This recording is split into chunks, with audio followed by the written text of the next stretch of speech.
Welcome back to Rockstock Channel. It is Thursday, October 9th, and we're here today for the first time with U.S.-based equity analyst Dmitry Silversteyn of Water Tower Research.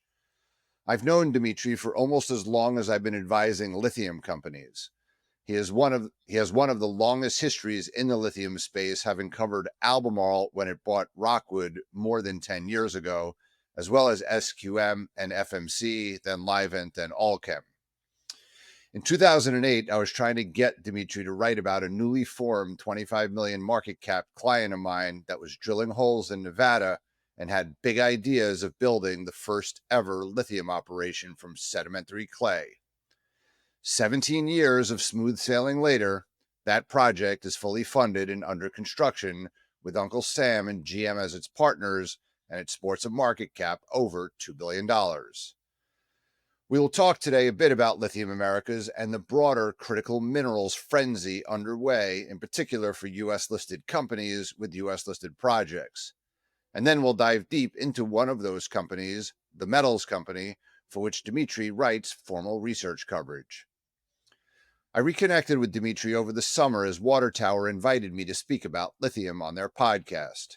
That and all other Water Tower podcasts, as well as Dmitry and his colleagues' written research, is available free at their website, watertowerresearch.com.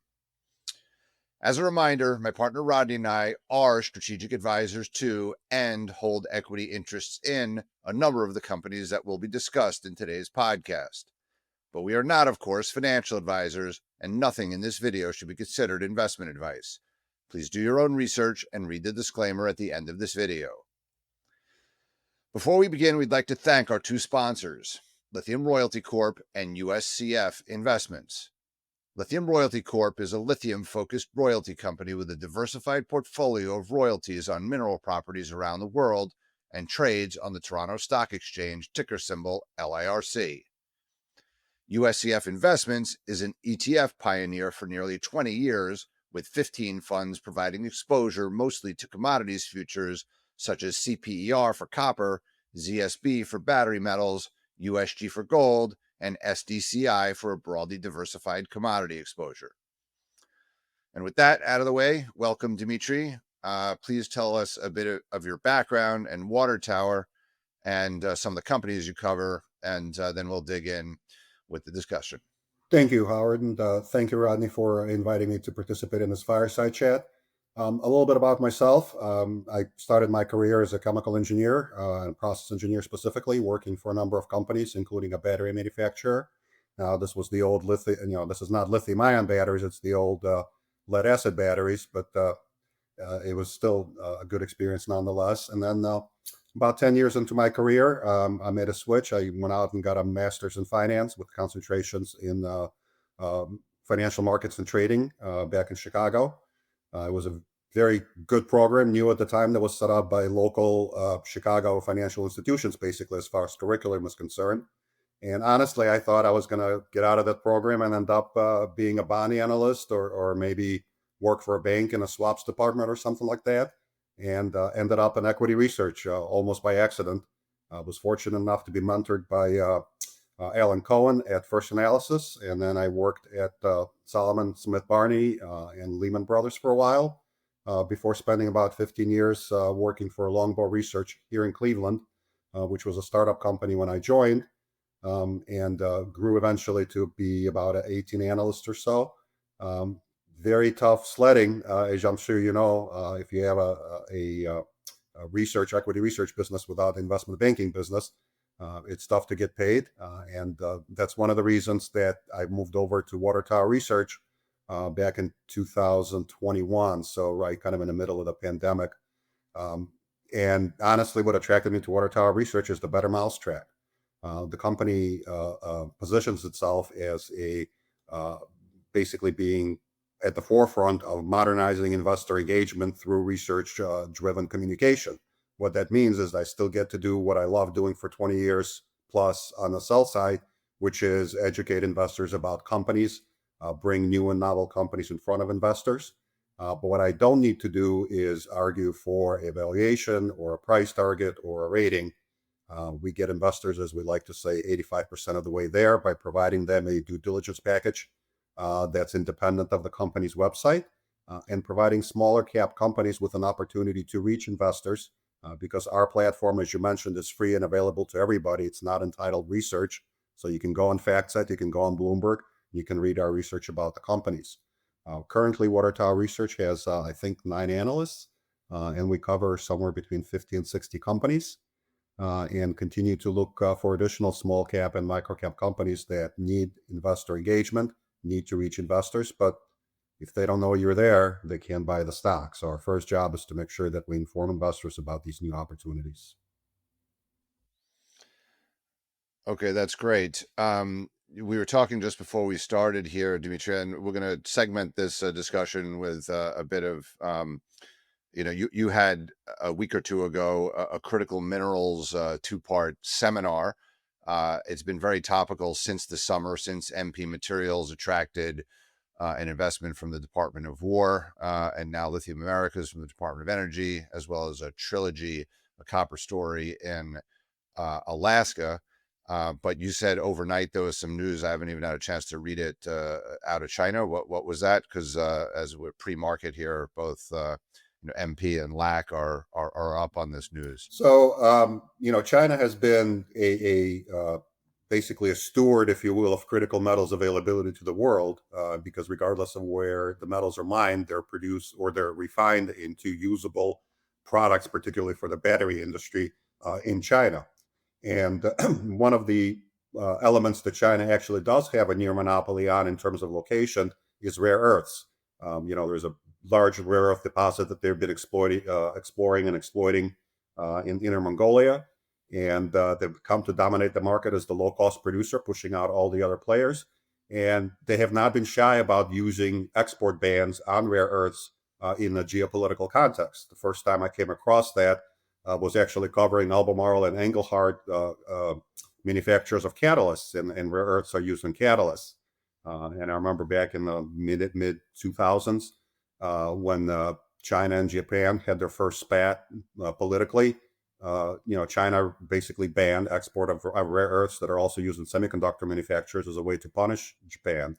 Ever since then, we've seen periodic examples of China using their near monopoly position in critical metals to basically enforce their geopolitical interests or enforce their geopolitical interests. And I think we're in the same situation now.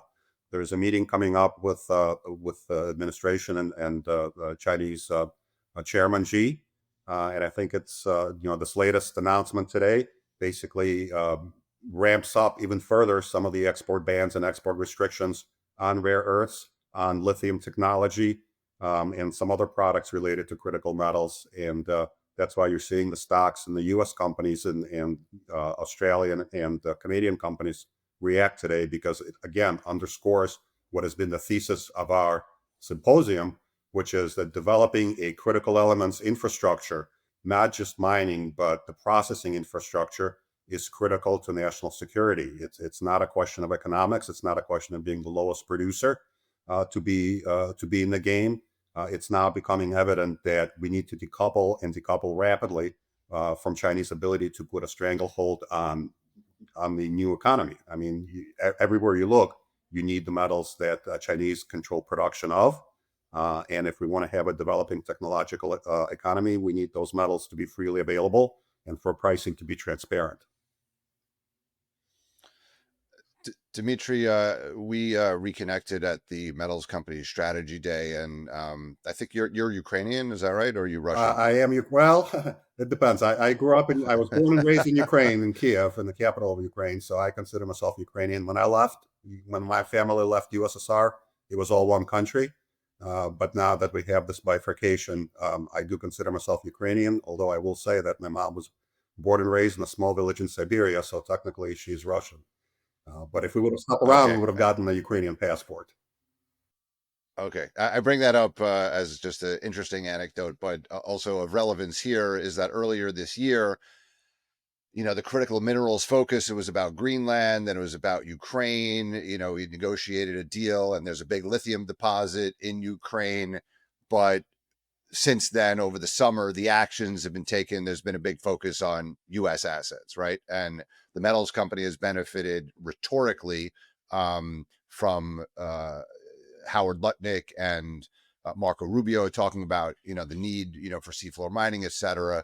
But again, as we mentioned, MP, Lithium Americas, now Trilogy, and there's a number of others like Ioneer, Talon Metals. There's a lot of speculation on Twitter in the last couple of days. I've just noticed we could throw up some of these, a whole bunch of tickers that might be next because they're in the U.S. What do you think about, I guess, that dichotomy of all that talk and rhetoric? Okay, we'll do rare earths in Greenland, and we got Ukraine, versus the administration's actions, which have been more focused like on the U.S. And also in the context of that, there has been talk about U.S. taking equity stakes in Australia for critical minerals, stockpile, et cetera.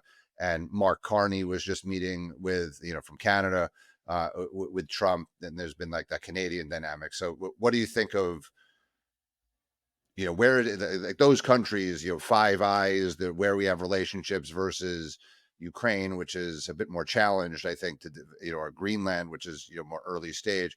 What do you think about just overall for investors who are kind of like trying to figure out who might be next? Where do you think the U.S. is thinking in that regard? Well, I think you brought up a very important point, and that is the increased role that the U.S. government is playing in standing up this industry in the U.S.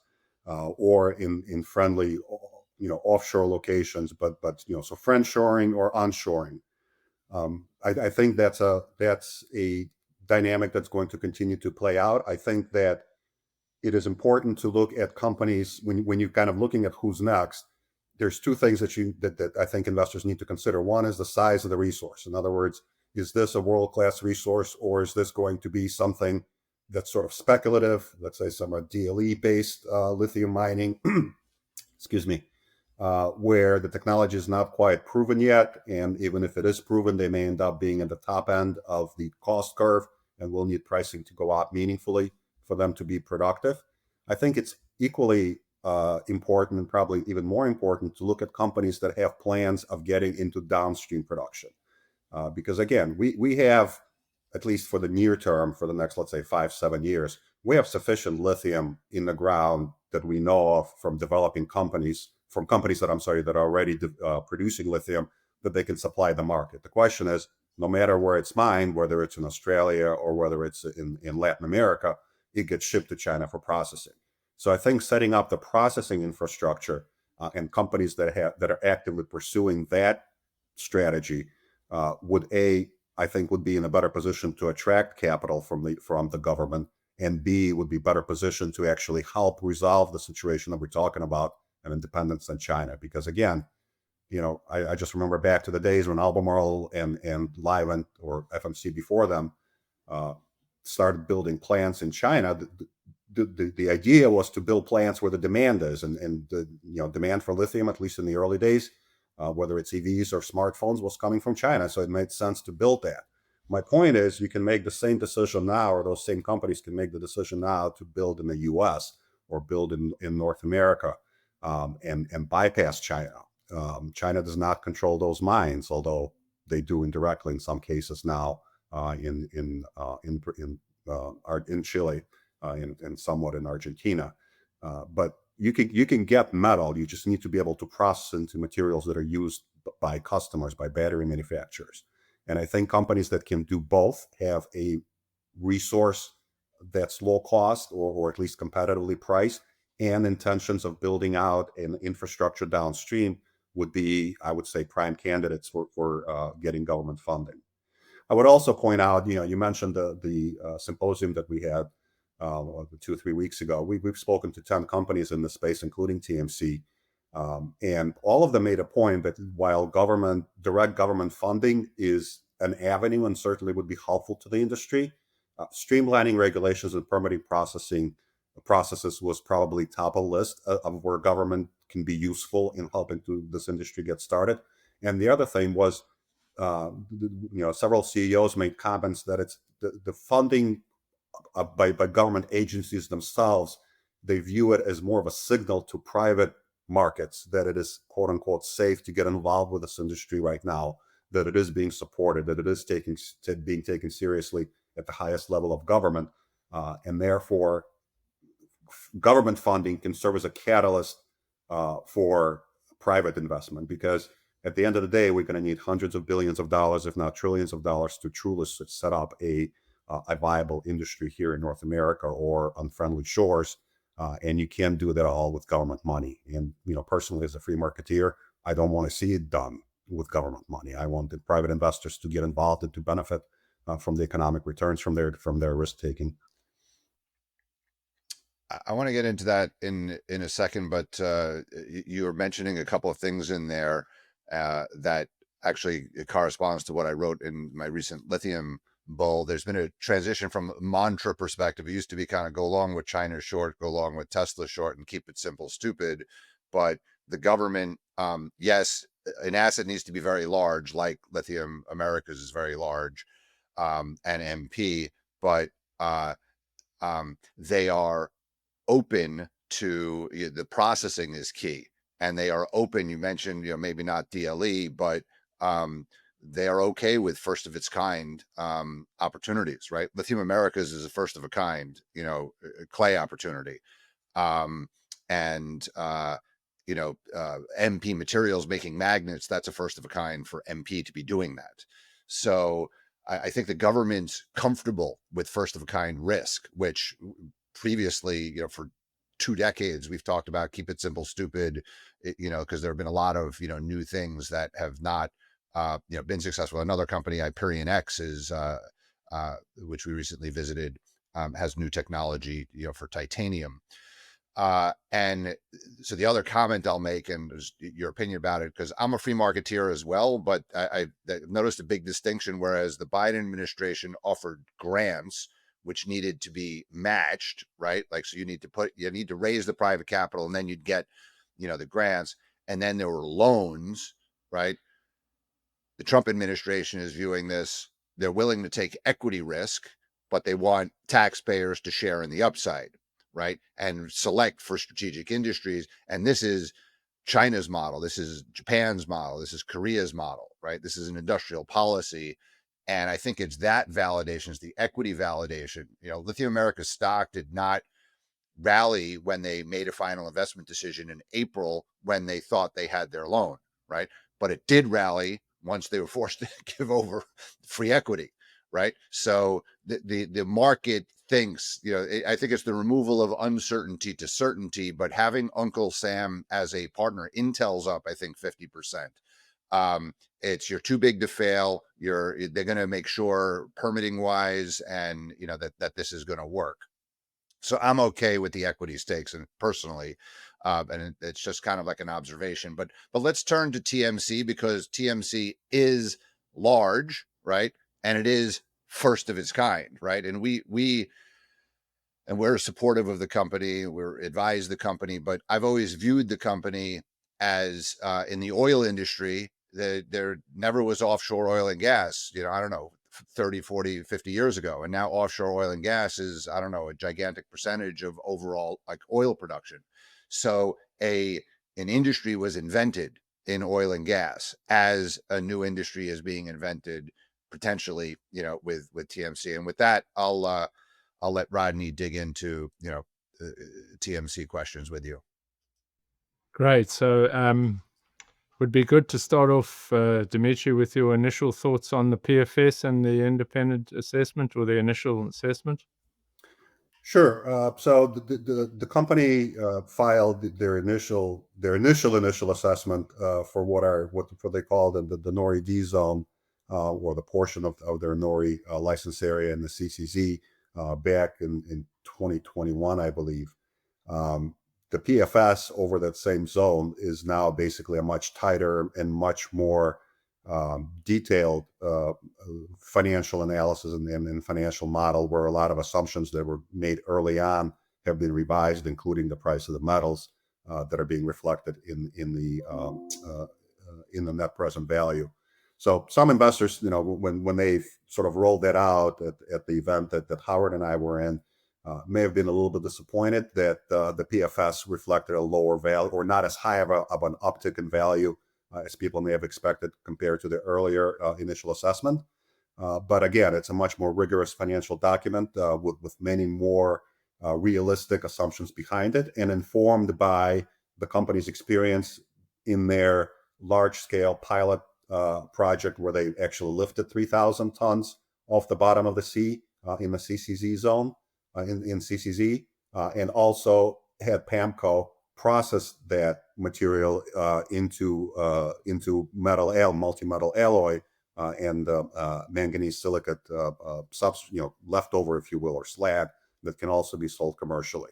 So I think once they've gotten their hands around the costs a little bit better and adjusted for pricing and of the metals and adjusted for how much metal they expect to lift off of the floor, off the seafloor in their areas, they came up with a PFS. It is very impressive nonetheless. I mean, you're still talking about a net present value for about 22% of the resource that's in a mid-single digits billions of dollars. And if you look at the whole resource on the initial assessment part of it, you're looking at close to $20 billion in net present value. So was it as impressive as people were hoping to see when they were working on it? On the PFS side, probably not. I think on the PFS side, people were hoping to see something close to $10 billion in value versus about 7, I think is where it came out to be. But again, it leaves room for upside. It leaves room for optimization of processing, both on the PAMCO side and the offshore Allseas partnership side. And it does provide a view for the rest of the area, which they haven't done before. The initial assessment for the rest of Norway, as well as their Tamil resource, which they haven't even touched as far as exploration. That is an impressive value proposition. When we talk about size of the resource, what they've reflected in their IA is not just world class, it's world beating. I mean, you basically don't need any other resource other than that to supply the needs of much of the world's need for nickel, for example. Yeah, I was about to say, so Dmitry, I mean, a lot of it, there's a fair portion of nickel in the process. Your sort of thoughts on the fundamentals of nickel? Well, I think nickel is a little bit fortunate in the critical metal spaces that it's not yet 100% identified in investors' minds and people's minds with EVs and with batteries. A majority of nickel still goes in very traditional industrial applications like stainless steel or other high nickel metals and products. So I think the demand for nickel is more on the industrial side than the EVs. EVs is a nice boost. But I think, the majority of the market, of the end market, is still sort of traditional industrial. The problem with nickel is not so much, where it's going or how fast we'll need more of it. The problem is whatever new nickel is going to be coming on between now, let's say 5-7 years from now, is coming from Indonesia and is a terrestrial mine, basically stripping down rainforests in Indonesia, relocating indigenous communities, processing relatively low-grade ores, which means generating a lot, A, higher cost, but B, generating a lot of waste and tailings and slag that have to be treated, that have to be somehow prevented from having the contained chemicals leach into the groundwater. All the typical issues associated with terrestrial mining. The world may not need any of that if the nickel resource that the TMC possesses is developed.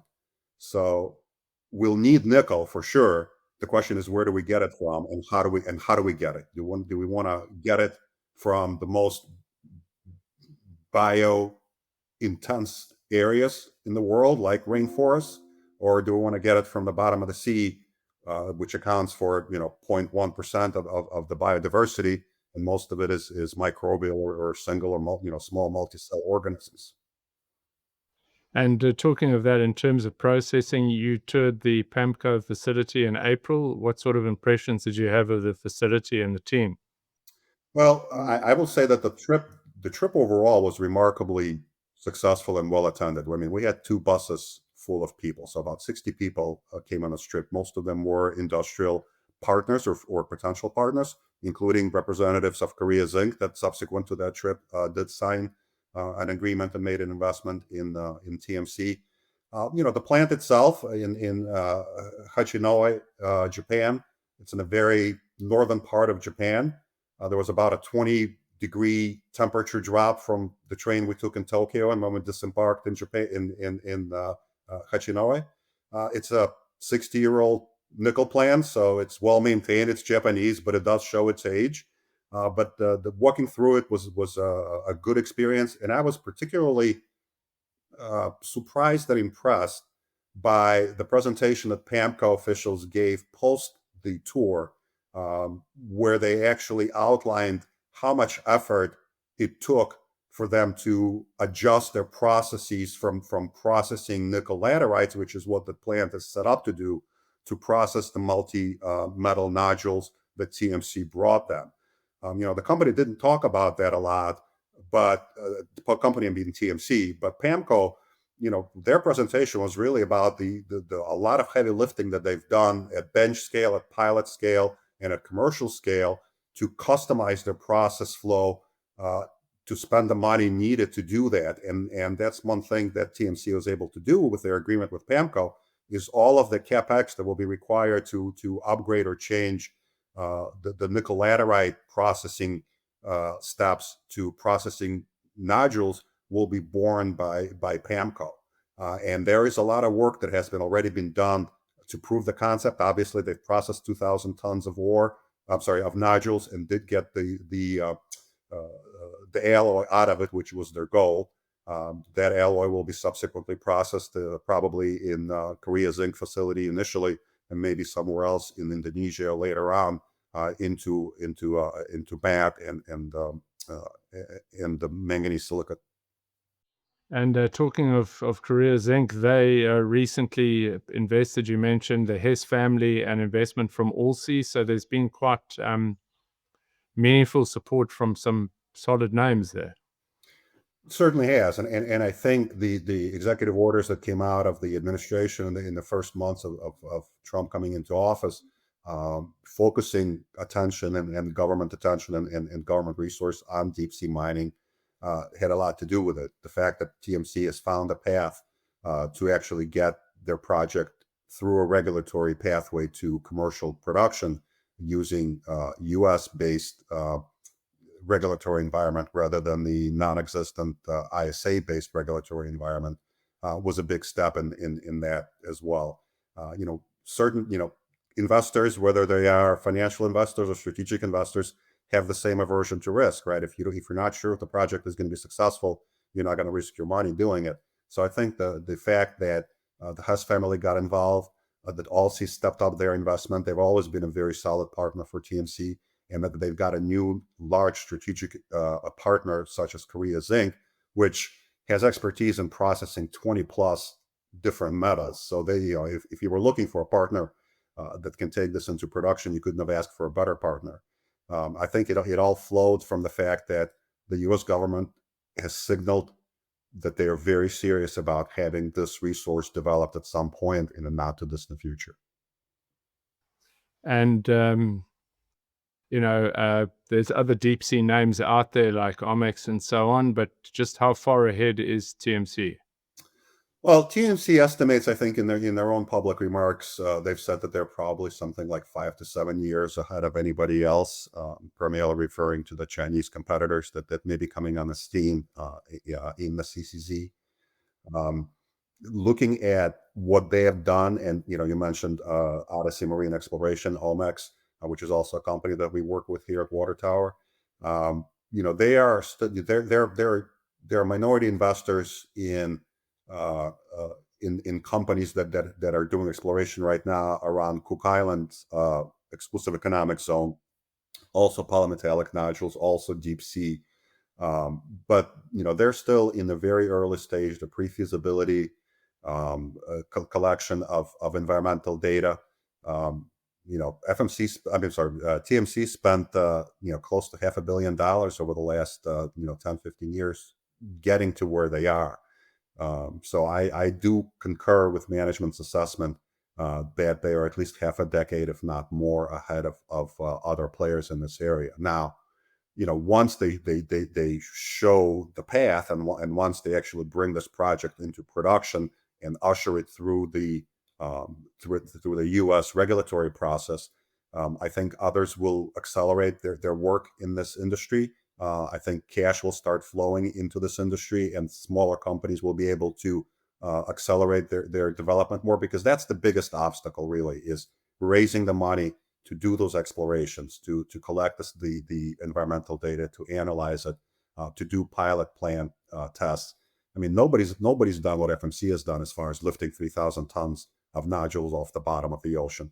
Nobody's done what TMC has done as far as processing that all the way to nickel sulfate, to cobalt sulfate. That part has been done at pilot scale, but still done. At commercial scale, they've gotten the trimetal alloy out of the PAMCO facility. So between the regulatory work that needs to be done, between sort of waiting, applying for and then waiting for the approval process, and then having the partners to get into production, or the capital to build your own infrastructure to get into production, companies are at least 5 years behind TMC.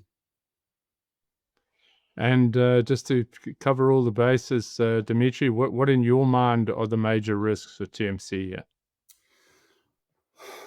Well, the major risk is scaling up. And as a process engineer in my early days, I've gone through scenarios where it worked on the lab bench, it worked on a small pilot facility, but scaling up projects, there's always unforeseen issues that come up.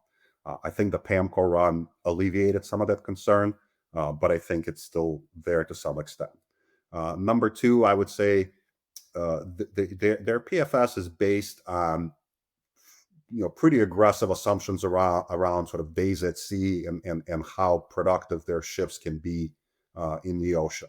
Transferring, lifting nodules, transferring from one ship to the other, shuttling them back to shore to a facility, then coming back. You may not get all of the days of the year that you think you will if the weather doesn't cooperate, for example, or if there's geopolitical tensions in the area. So there's external things like that can go wrong for the company. Some of the things that I've been thinking about as I kind of think about the risks for the company is market acceptance. Countries that have signed on to the UNCLOS agreement and are part of ISA, they may pressure their private companies within their jurisdictions to keep them away from doing business with TMC. So TMC may have a harder time finding a home for them, for their nodules, if you will, or for the metal made from those nodules, even if they, let's say Korea Zinc, does the processing and gets the metal. Who do you sell that metal to if either companies like Mercedes-Benz or somebody like that, or countries like Germany or France simply say, we're not going to allow this metal into our country. Those are some of the sort of geopolitical risks that TMC may face as it develops this resource.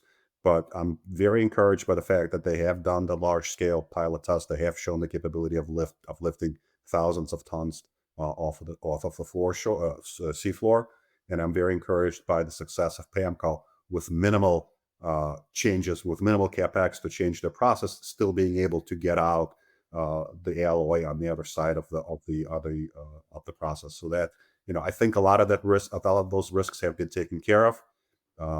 Capital obviously is always a question, but I think less so now with a greater government focus and some really good strategic partners. I would say those would be kind of the risks that people should keep in mind when they're looking at the company. And I guess another one which is always critical with these projects is the permitting path and the timing of that, and perhaps perceptions. People trying to assess TMC's connectivity to Washington, D.C. Your thoughts on permitting and pathway? I know they've got a forecasted start date. Obviously, that will be hugely dependent on getting the go-ahead. Right. Well, it's another first, right? NOAA has not been asked to do something like this before in terms of being the regulatory agency that oversees uh, a novel, basically industry and a novel project like deep sea extraction mining. Um, TMC believes that they can get the approval for exploitation, in other words, commercial approval, by the end of 26. Basically, giving themselves over a year to get the approval, which is reasonable. Even when they were looking to do this under the ISA banner, their expectations were for about 12 to 18 months approval process from the time of submittal. Once there's some certainty that everything is going well, and so far signs are good, NOAA got back to TMC saying that their applications were largely in order, and they're now evaluating them. TMC has collected a lot of data, so NOAA doesn't have to go out and do that, which has been their practice in the past. So I don't have a reason to believe that the end of 26 deadline cannot be met by NOAA. And then it's a question of getting into commercial production. Again, the company thinks they'll probably need close to a year from getting the permit to commercially exploit the ocean, to actually upgrading their hidden gem vessel and putting up a second collector, increasing the riser diameters, do all of those things that they need to do to actually get into their what they call phase 0 commercial production. They think they can get it done in a year. Let's hope so. That would be probably the one um, the one milestone that's most company dependent, and therefore most at risk of being of not happening as quickly as they expect it to happen. They're working very hard on making sure that everything is staged and set up for them to go as soon as they get the go ahead. But it may take more than a year to get there. So end of 27 sounds like a reasonable time frame for TMC to get into commercial production. But if it slips by 6 months, it wouldn't surprise me at all. And I don't think it will. Honestly, I don't think it will affect the value of the company very much at that time either. We've seen another company that I work with, Westwater Resources, who's developing a graphite plant, a graphite mine in Alabama, and a graphite processing plant that's nearby. That plant was supposed to come online, I think, at the end of this year, and now it's going to be more like 2026. So it's been pushed back by a year. It's in these types of projects that's not a deal killer at all. So if it happens middle of 28 versus the end of 27, in the grand scheme of things, I don't think it's going to matter. And then lastly, from my side, Dmitry, the funding path, you've seen the Trump administration making investments in MP, in LAC, and Trilogy in different metals. Could TMC be the government's nickel play, given that you mentioned size and scale? I don't think you get bigger than this. Yeah. It's a reasonable inference. I was a little bit surprised by the Trilogy deal, because I don't think we're as critically short of copper. We actually, it's one of the metals that we do produce in the U.S. and refine in the U.S. already, as opposed to nickel, for example, that's 100% imported, or cobalt that's 100% imported into the U.S. So it's a reasonable inference. I don't have any special insight on how the conversations with government agencies are going, but given the fact that there's clear focus on deep sea mining, and there is a willingness to help TMC usher their project through a domestic regulatory agency rather than an international one, that it's a reasonable inference. I was impressed, Dmitry, at the strategy day. There were a number of Washington officials, in the audience. I mean, this wasn't like, a benchmark event or a fast markets event. This was a kind of proprietary company event. And that combined with, and the videos we did on strategy day, which demonstrate the gravitas and depth of their board, from Steve Jurvetson as the chairman. He's a well-known venture capitalist, behind Tesla and SpaceX, I think, and Alex Spiro, who's a lawyer to Elon Musk. And then also to Michael Hess. When Hess came in, I'm from New York. I grew up in Long Island, and I've been watching Trump, who's from Queens. I live in Queens now, literally 10 minutes away from where he grew up. And my kids went to a private school for a short period of time that he got kicked out of. So I've just been aware and watching Trump. My father in 1986 brought home the Art of the Deal. But I remember Hess as well. Hess had these they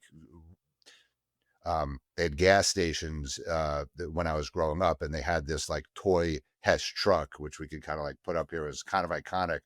But before Dmitry, we get into just the final segment here, just talking about lithium and your history there. I do want to thank again our sponsors, USCF's, which has a sustainable battery metals fund, which trades ticker symbol ZSB.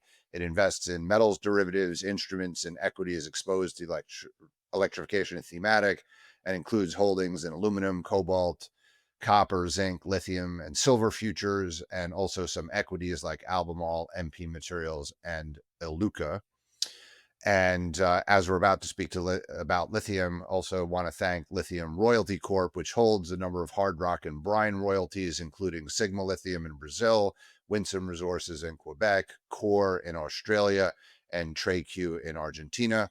You can follow Lithium Royalty on X at lithium_royalty and visit their website, lithiumroyaltycorp.com. So, Dmitry, you don't cover right now any lithium companies, but you used to cover Albemarle and Livent, and we're about to have, a quarterly earnings season.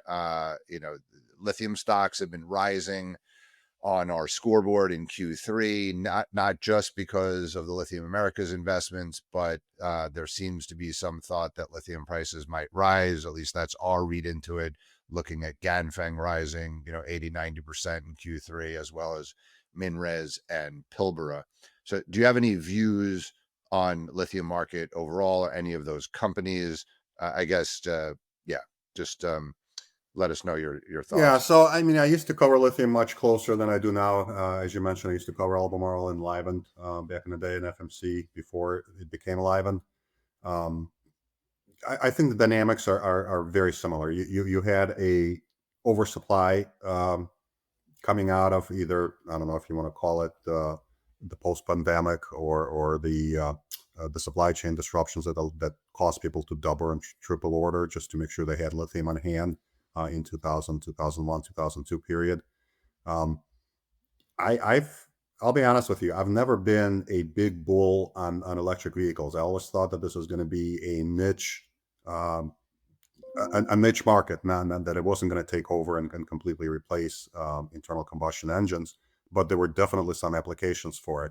And I think we're seeing some of that. We've definitely see very strong growth in lithium in China, but not so much outside of China, with the exception of a couple of countries in Europe, notably Norway. European EV sales have kind of plateaued, if not declined last year.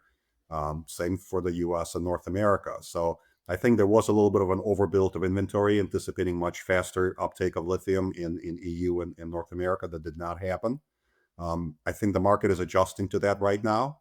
We've seen lithium pricing, as you mentioned, it's kind of finished falling and it's stabilizing and it's starting to make its way back up.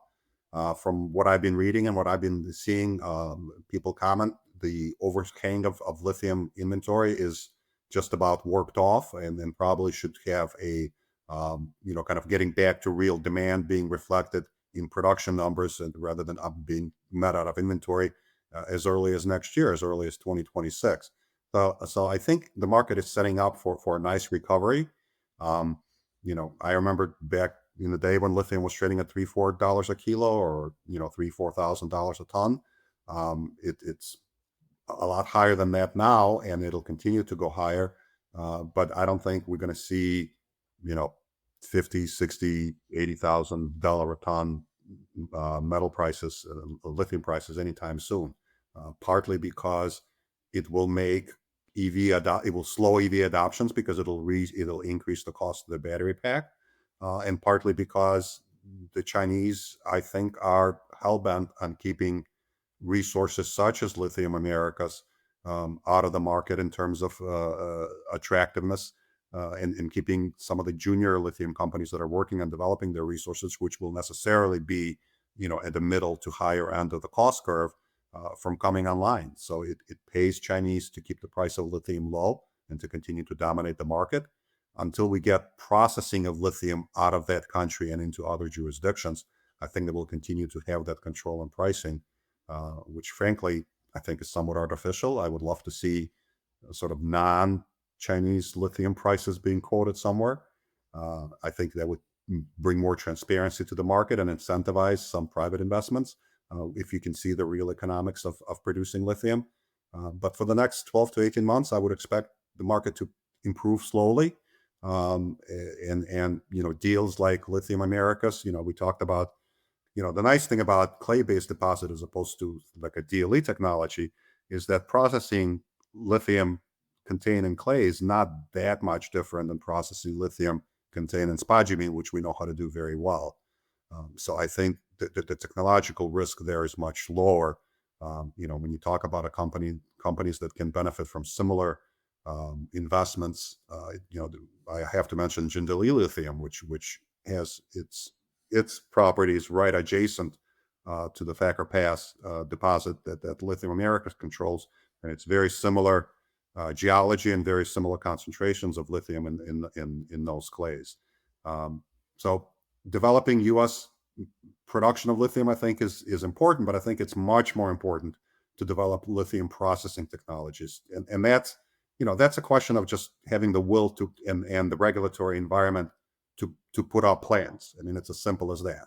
And we've seen, if you go back to the beginning of the pandemic and the Operation Warp Speed, when Trump came out and said we're going to have a vaccine in less than a year, everybody laughed at him and said that it can be done given the regulatory environment and all the things that have to be done. And lo and behold, we had 3 vaccines in 10 months.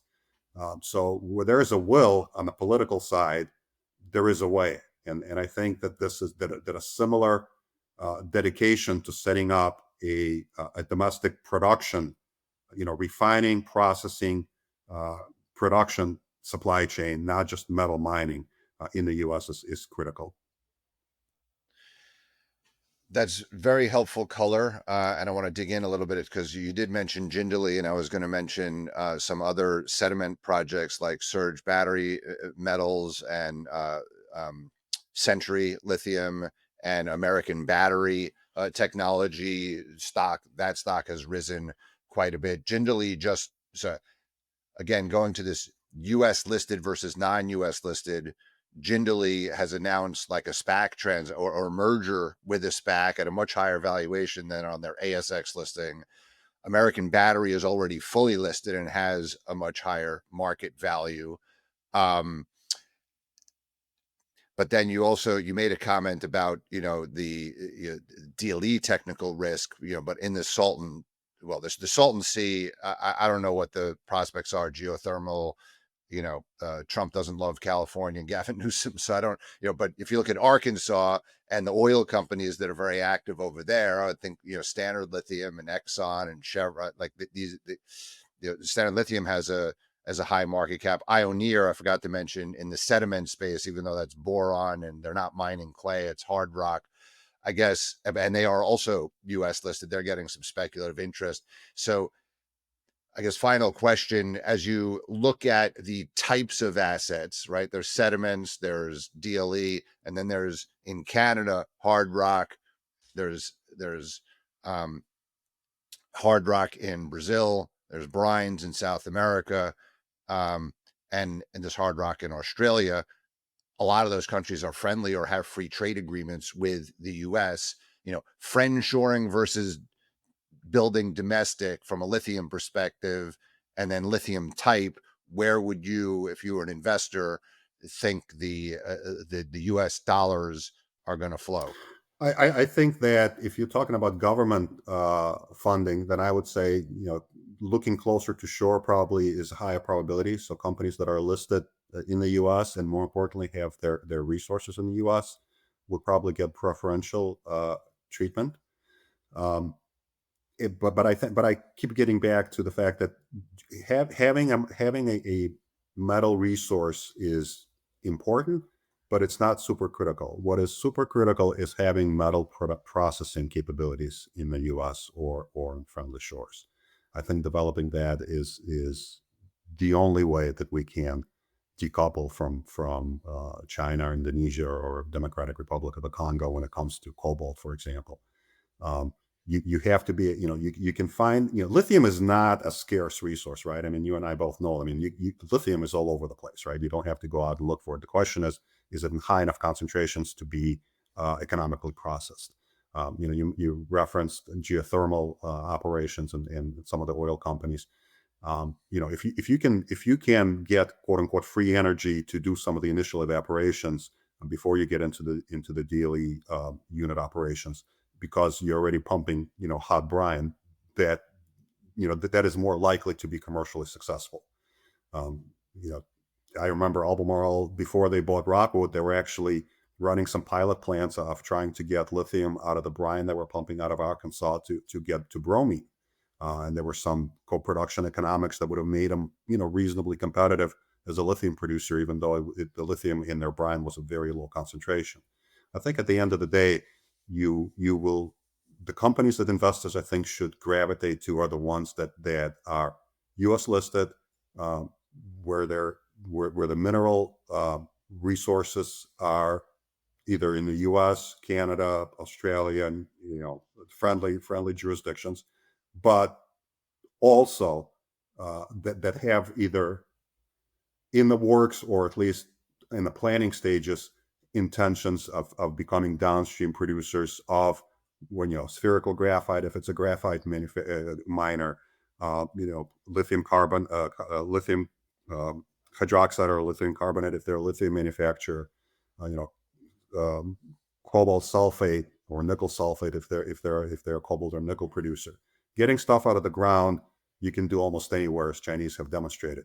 It's processing and making it into usable products that is the bottleneck, and that's going to be the linchpin of U.S. setting up its independence. Sounds good. You mentioned graphite, just reminded me like Nouveau Monde stock has been rallying. That's US listed, but it's a Canadian project, but they want to focus on processing and they're partnered with GM. Yeah, So if you look, MP Materials, GM, Lithium Americas, GM, Nouveau Monde, GM, as well as Panasonic. That's an interesting story. We're not invested in that company at the moment, but we have had on our podcast Nouveau Monde as the only graphite play we've really ever talked about. yeah. So happy for them.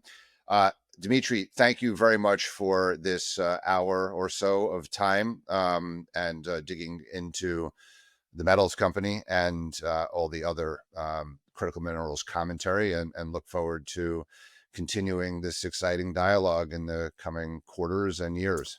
Thank you very much, guys. Thank you, Howard. Thank you, Rodney. This is a industry that's top of mind of people, and you got to excuse me, strike while the iron is hot, and it seems like news is being made every day. So yeah, very very dynamic space, and important to stay on top of it. Sounds good. Thanks, Dmitry. Thank you.